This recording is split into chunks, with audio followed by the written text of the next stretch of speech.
Russell is an Australian pilot who's based in the same base we meet all the characters where they all live. He does flyouts. He moves gear, scientific equipment, people, food and supplies. Like they have a string of pilots working down there. They're sort of they sort of run their own schedule as long as they get the work done. It doesn't really matter. And he's an Aussie lad. He's a bit of a womanizer. He's got all these sort of fronts that this way of sort of portraying himself that keeps everyone at arm's length, because essentially he has, like all the characters in the show, another agenda. He has an MO, and that sort of, he does, in this very close-knit community, he does his best to keep everybody as far away from his business as he can. My character's name is Robert Price.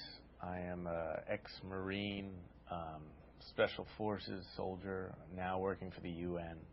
I come in about a third of the way through the film, and you see the character poking around at a murder site, and the U.S. Marshal doesn't quite know who he is and what his motivation is, but you soon learn to know that he's just there to try and solve the murder along with her, and then further along we go, we see that he's got some other intentions going on. So, as an audience member, I think he's another character that's placed in this puzzle of trying to solve what's going on in this film. Mm-hmm.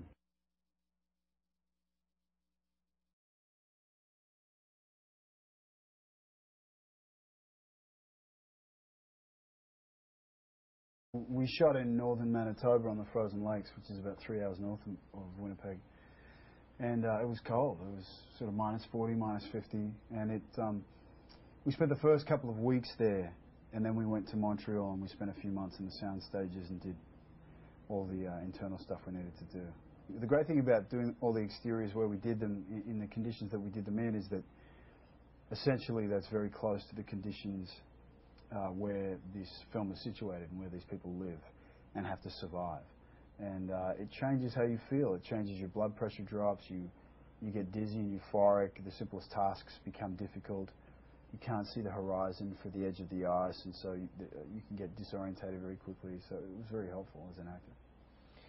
Yeah, on Lake Manitoba, it was freezing. It was 50 below, but we shot a large portion of the film in Montreal on the sound stages. So still having to wear that extreme weather gear, it was very hot. It was actually one of the hottest films I've ever worked on. I did a Western years back, and you had to wear, a lot of wool and long sleeves and, vests and overcoats. But this, you're wearing extreme weather gear, and we were sweating, and having to act cold. So I think we did a pretty good job by hopefully getting across that we were in a freezing environment, whereas, we only shot about 2.5, 3 weeks up in Manitoba where it was actually that cold.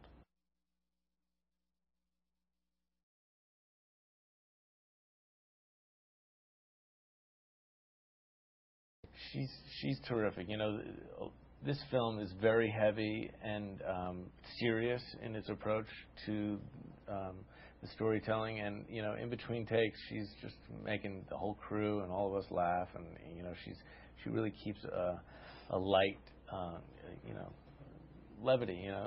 She's just very playful and extremely quick-witted and a real leader. So she's cool. The lead actor of a film sets the tone for the film and sets the tone for everybody, and she set a great tone.